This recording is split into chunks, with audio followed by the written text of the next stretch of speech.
Hi friends, आज मैं आप लोगों को 1 से 1.5 साल तक की बेबी के लिए फुल अम्ब्रेला ए लाइन कुर्ती बनाना बताऊंगी। उसके लिए ही मैंने कपड़ा लिया है और इसको मैं इंची टेप से नाप करके दिखाती हूँ। इसकी टोटल लेंथ मैंने कितनी ली है तो ये देख सकती हैं कि मैंने इसकी टोटल जो लंबाई है वो मैंने 44 इंच ली है। बस यही हमारा कपड़ा है और इसको अब हमें ट्रायंगल शेप में फोल्ड करना होगा, क्योंकि अगर डबल फोल्ड करेंगे तो हमारी कुर्ती छोटी हो जाएगी। तो सबसे पहले इसको कटिंग करने के लिए पूरे कपड़े को फैलाएंगे और एक बार ट्रायंगल शेप में फोल्ड करेंगे, उसके बाद फिर दोबारा से ट्रायंगल शेप में फोल्ड करेंगे। तो ये हमारा 4 लेयर हो जाएगा और इसी में हमें निशान लगा करके फिर इसकी कटिंग करनी होगी।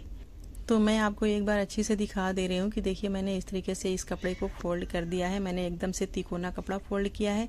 पहली बार मैंने तिकोना फोल्ड किया, फिर मैंने दोबारा में भी तिकोना फोल्ड किया है, यानी कि दोनों बार मैंने ट्रायंगल शेप में ही फोल्ड किया है। तो ये इस तरीके की शेप में आ गया है। अब सबसे पहले हमें गले और कंधे का निशान लगाना होगा। तो यहाँ से पहले हम गले का निशान लगाएंगे 2 इंच पर और कंधे का निशान लगाएंगे 2 इंच पर। जहाँ से भी हमारे कंधे और गले का निशान आ जाए वहीं से हम इसकी लेंथ नापेंगे। अब गले की जो गहराई है वो मैंने 3 इंच रखी है और यहाँ से आर्मोल का निशान लगाएंगे 5 इंच पर।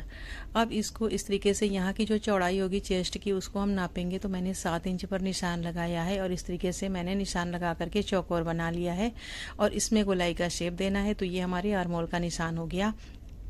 अब यहाँ से 4 इंच नीचे तक फिर हमें 5 इंच नीचे तक मैंने सीधी लाइन ड्रॉ कर दी है और दोनों जगह से मैंने 7-7 इंच ही लिया है। वहाँ का निशान लगाने के बाद अब नीचे से हमें घेर की चौड़ाई नापनी होगी। तो आप चाहे तो इस तरीके से भी निशान लगा सकती हैं, चाहे तो इस तरीके से भी लगा सकती हैं। अगर फुल घेर बनाना हो तो इस तरीके से लगाएं, बहुत ही प्यारा इसका घेर बन के आएगा। और अगर आपको थोड़ा कम बनाना है तो जैसे मैंने पहले बताया था उस तरीके से भी लगा सकती हैं। अब यहाँ से जो मैंने लंबाई ली है वो हमारी कुर्ती की फुल लेंथ है और इसी निशान को, इसी लंबाई को हम इस तरीके से इंच टेप को हटाते जाएंगे और पूरा हम एंड तक लगाते जाएंगे। यानी कि इस तरीके से निशान लगाएंगे तो इसकी जो गोलाई शेप होगी ना वो बहुत ही परफेक्ट आएगी। अब इन सभी निशानों को एक दूसरे से हमें मिला लेना है। उसके बाद यहाँ का जो ये कॉर्नर बन गया है ना, इसको हमें इस तरीके से गोलाई का शेप देना होगा, जिससे हमें गोलाई की तरह कटिंग करनी होगी। तो अब यहाँ से देखिए मैंने इसकी कटिंग स्टार्ट की है और हमें पूरे निशान पर हमें इसकी कटिंग कर लेनी है। इस कटिंग बहुत ही सिंपल है, बस समझने की ज़रूरत है। तो इस तरीके से मैंने इसकी कटिंग कर ली है यहाँ तक। अब मुझे नीचे की गोलाई की कटिंग करनी है। तो यहाँ से अब हमें कटिंग कर लेनी है दूसरी साइड से। तो ये मैंने इसकी पूरी कटिंग कर ली है। बाकी का जो कपड़ा बचा हुआ है उसमें से मुझे स्लीव कटिंग करना है। वैसे तो ये बिना स्लीव का ही लोग बनाते हैं, पर हमारे यहाँ बिना स्लीव के कपड़े नहीं चलते, तो इसलिए मुझे स्लीव बनाना है। और मैंने यहाँ से गले की भी कटिंग कर ली है और यहाँ देखिए इसकी पूरी कंप्लीट कटिंग, बहुत ही परफेक्ट कटिंग इस तरीके से आएगी। अगर आप इस तरीके से कटिंग करेंगी तो इसका घेर बहुत अच्छा आएगा, बहुत ज़्यादा घेर रहेगा इसका। तो ये हमारी कुर्ती की कटिंग हो गई है और अब हमें इसके लिए स्लीव की कटिंग करनी है। तो मैंने उस कपड़े के सभी एक्स्ट्रा पार्ट को हटा दिया है और मैंने किनारे वाले कपड़े को ले लिया है इस तरीके से। ये कपड़ा हमारा डबल है और इसको भी मैंने ट्रायंगल शेप में फोल्ड कर लिया है। अब मुझे यहाँ से लगभग 4 इंच ये चौड़ाई आएगी सिलाई के बाद। तो मैंने यहाँ तक निशान लगा दिया है और यहाँ पर भी जितना हमारा कपड़ा डबल था यानी कि एंड तक मैंने निशान लगा करके और इस तरीके से स्लीव की शेप में निशान लगा दिया है। अगर आपके पास एक्स्ट्रा कपड़ा हो तो आप बड़ी भी बना सकती हैं। अब यहाँ की जो एक्स्ट्रा लंबाई है वो मैंने 6 इंच ली है यहाँ के हिसाब से। तो आप इसी हिसाब से स्लीव की कटिंग कर सकती हैं बहुत ही ईजिली। अगर स्लीव नहीं लगानी है तो कोई बात नहीं, बिना स्लीव के ये अक्सर लोग कपड़े बनाते हैं। तो यहाँ से मैंने स्लीव की कटिंग कर ली है। अब इसकी लंबाई देख सकती हैं, लंबाई इसकी टोटल 14 इंच है, जो कि तैयार 14 इंच नहीं आएगी। पहनने के बाद इसकी लेंथ काफ़ी कम हो जाती है, क्योंकि ये मैंने पफ स्लीव कटिंग की है इसलिए। अब सबसे पहले सिलाई करने के लिए इसके किनारे हमें पाइपिंग लगानी है। आप इसकी जगह लेस लगा सकती हैं या ऐसे भी कपड़े फोल्ड कर सकती हैं।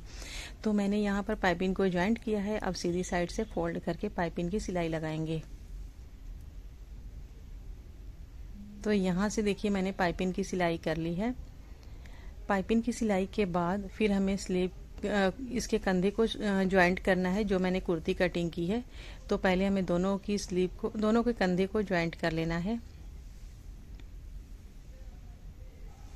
तो यहाँ मैंने कंधे की सिलाई कर दी है। अब हमें गले में पाइपिंग लगानी है। तो कंधे की सिलाई के बाद सबसे पहले गले में पाइपिंग लगाएंगे।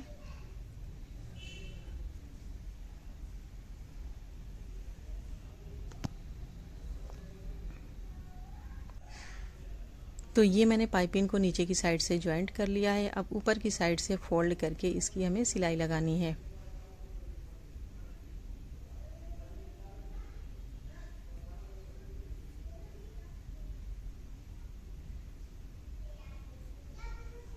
तो ये मैंने पाइपिंग लगा करके कंप्लीट कर लिया है। अब आर्म होल में भी पाइपिंग लगा लेंगे।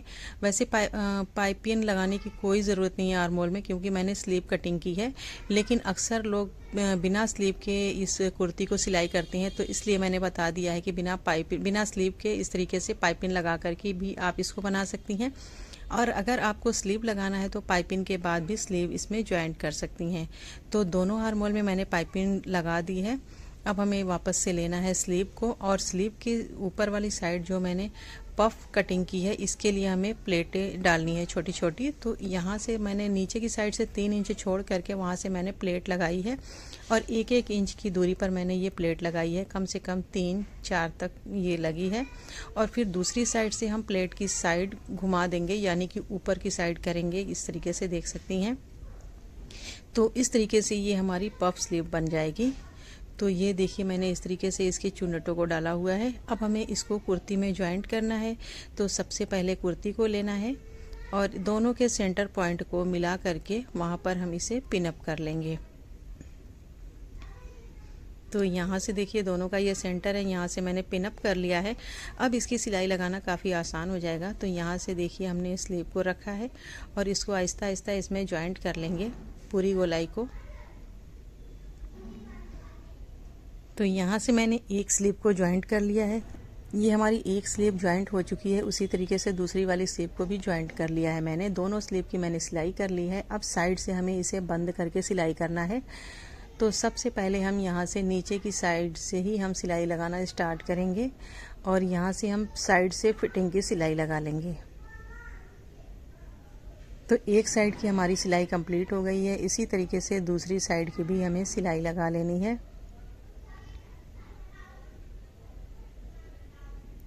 यहाँ से मैंने दोनों साइड की सिलाई लगा दी है। अब नीचे की साइड हमें पाइपिंग लगाना है। वैसे तो आप चाहे तो फोल्ड कर लें, चाहे तो लेस लगा लें, चाहे तो पिको इंटरलॉक कुछ भी कर लें। मैंने यहाँ पर पाइपिंग को ज्वाइंट करना स्टार्ट किया है।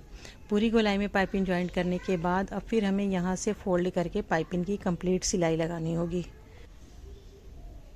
तो इस तरीके से देखिए मैंने पाइपिंग को फोल्ड करते हुए पूरा नीचे की पूरी पाइपिंग की सिलाई मैंने लगा ली है। हमारी पाइपिंग की सिलाई कंप्लीट हो गई है और ये हमारी कुर्ती भी पूरी बनकर डन हो गई है।